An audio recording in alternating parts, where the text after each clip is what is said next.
what's up guys? My name is Zack and today I am driving a 2010 Aston Martin Vantage Roadster. Up front is a 4.7 liter V8 and down below is a 6-speed automated manual transmission. Now I am super excited to be driving this Aston Martin Vantage for two reasons. First of all, Aston Martins are always such special vehicles. I'm always excited to be back in the seat of another one. But the second reason is the fact that this is a Roadster, and this is the pre-Mercedes intervention era, meaning this is mostly an Aston Martin vehicle. Now we have some Volvo-ness throughout because Ford still had partial ownership during this car's development, and they also own Volvo, things like that, blah, blah, blah. But this is an Aston Martin. I think it's one of the prettiest cars ever made, and we'll talk about that a little bit later on. But if you would like to submit your own vehicle and have it reviewed here on the channel, you can head on over to my website, zackpradel.com/submit.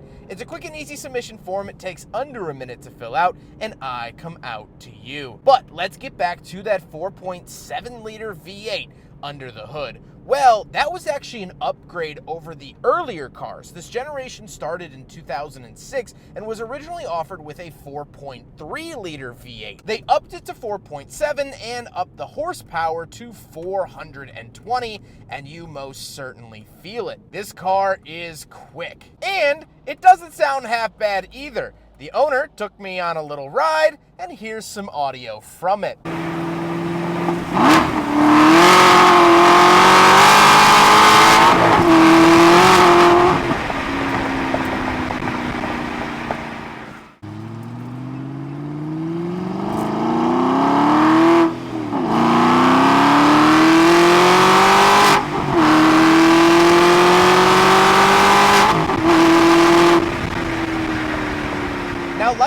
Paired to it is that 6-speed automated manual, and this is kind of the Achilles heel of the car depending on how you look at it. If you know how to drive this transmission, it's fine. You paddle shift it, you lift your foot off the throttle when shifting, you drive it like a manual just without the clutch. If you leave it in automatic mode, it's going to be really jerky and unfriendly. So this car kind of got a bad rap because as the convertible automatic, people bought it expecting a traditional automatic would drive it and say, oh, it's clunky around town, it's not very good, and then the clutches would blow up because people wouldn't shift it properly. Well, it was actually a lot of user error. It's a very odd feeling. So if you want a traditional, simple, straightforward automatic, well, this isn't that. Last but not least about the drivetrain, the Aston Martin Vantage is rear-wheel drive, and it is a rear transaxle, meaning the transmission is actually at the back of the car. How does it feel to drive the Aston Martin Vantage? Well, first of all,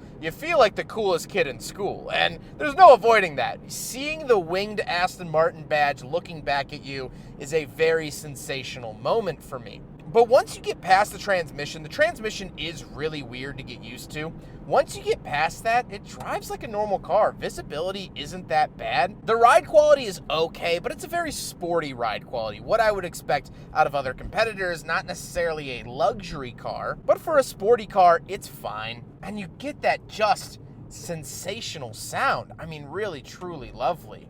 I also fit in here very easily. I'm 5'11", not a small guy. The owner is 6'2", and fits in here with the top up pretty happily in case that's important to your Vantage buying experience. With that stuff out of the way, let's talk about the interior because we have some equally, if not more, interesting features on the inside. Well, in front of me, I have 4 gauges. Off to the left is my fuel and speedometer, and off to the right is my tachometer and coolant temperature, but the tachometer is actually mounted opposite of the speedometer. Very weird. This was an Aston Martin signature back in the day, or quirk, if you will, that their tachometers actually went backwards. Really cool to see that. On the steering wheel, we do have buttons for like volume, cruise control, but again, you get that winged Aston Martin badge looking back at you. Such a beautiful experience. And of course, the paddle shifters around the back. Can't forget those. Off to the left, we do have a climate control vent, headlight switch with the gauge dimmer switch, and moving on to the door, we have the power mirrors and power windows, pulled from Volvo, and the latch to get in and out, which is kind of integrated into the door, but the doors themselves are kind of interesting because they have a slight butterfly effect, where they raise up a little bit, not quite Lamborghini levels, but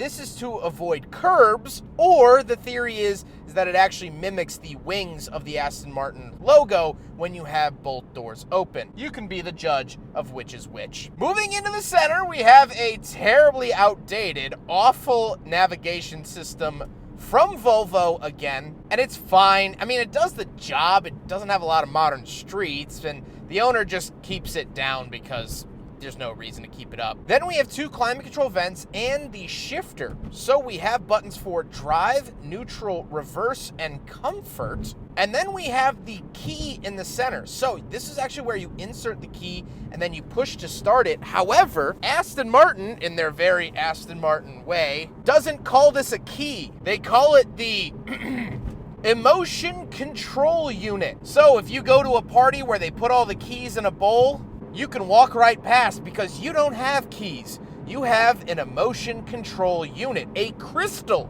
emotion control unit, nevertheless.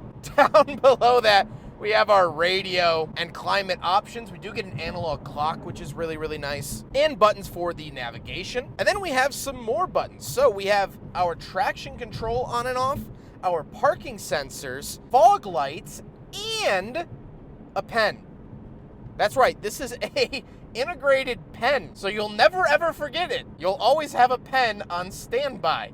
Really, really weird there. Then we have the lock and unlock, power top options. This is a power convertible top, which hasn't been the most reliable. The owner just got this car back. We had to delay this video because the power top was having issues. So like any convertible from the 2010s, that's gonna be an issue as well. But off to the left, you have this crease that is supposedly for like business cards or like parking passes or things like that. Kind of unnerving to me. Then we have a little hidden 12-volt outlet. We do in fact have cup holders here in the Aston Martin Vantage. So we will do, surprisingly, a big friggin' bottle test. It fails. However, I'm impressed that it has cup holders at all. But the owner said that you can't fit 2 regular-sized drinks next to one another in this location. So that's something to note. We do have some storage behind the seats as well. Very, very nice to see that. And the battery is actually behind the passenger seat in case you were looking for it or you have to jump your Aston Martin Vantage. The seats are comfortable, they are memory and power, and they are heated, which is fantastic for when you have the top down. But beyond that, nothing crazy to write home about. Now, we don't have any back seats, but we will jump into the trunk and do a trunk review. Another one of the many little attention to detail things about this car is that you actually get a little metal trunk button. Very, very cool. Once we are back here, this is my equipment, and this is my equipment, and that's about all you can carry in the back here. Now, apparently from Aston Martin, you can carry a full set of golf clubs in here. If you kind of squeeze it into that corner, not the end of the world. You could do it, but that's about all you could do. Put a duffel bag with some clothes back here. You could take it on a weekend trip, but I wouldn't anticipate much more than that. Then you do have a little leather strap up here. Boom, right back down. Love that about the Vantage. Now we gotta talk about the looks, and this is gorgeous. It's pretty, and I think it might have aged the best out of any car from the 2000s. This design was started in 2006, 19 years ago, and it's still the hottest on the block. It's gorgeous. It's drop dead gorgeous. It's handsome. It's everything I would want it to be and look like. It's just a very, very pretty car, and I could talk about it for hours and hours and hours, but you have things to do, I have things to do, and unfortunately we don't have that opportunity. With all of that being said, let's get on to my final thoughts. What do I think driving a 2010 Aston Martin Roadster? Well, I like this car a lot. I like it a lot. This car is so good. The V8 is powerful and sounds amazing.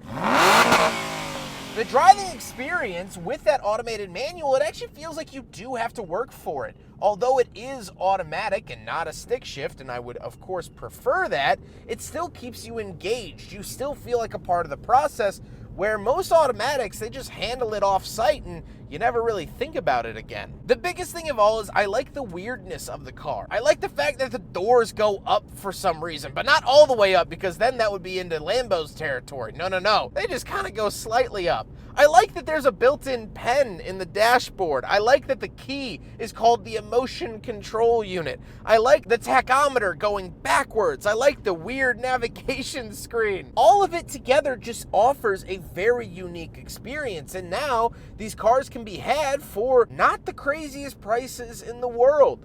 They're obtainable. And honestly, knock on whatever you can find, the owner said it's been pretty reliable. There was a seal between the clutch and the rest of the drivetrain that went bad and was weeping, and they had to get a part made from Great Britain and sent over. So that was a little lengthy. That wasn't fantastic. But he said other than that, it's been good. And you do feel special. You feel unique. And that is a cool feeling. I hope you guys enjoyed the video. Huge thank you to Danny for letting me borrow his Aston Martin Vantage for today's video. Huge thank you to Ed as well for connecting the dots and getting this set up. Danny has been absolutely wonderful to work with. He took me around the car. He showed it to me. Was a very, very gracious host. I know this car means a lot to him, so him letting me take it out means a lot to me, and I appreciate him very, very much. But I hope you guys enjoyed the video. Don't forget to rate the video, comment on the video,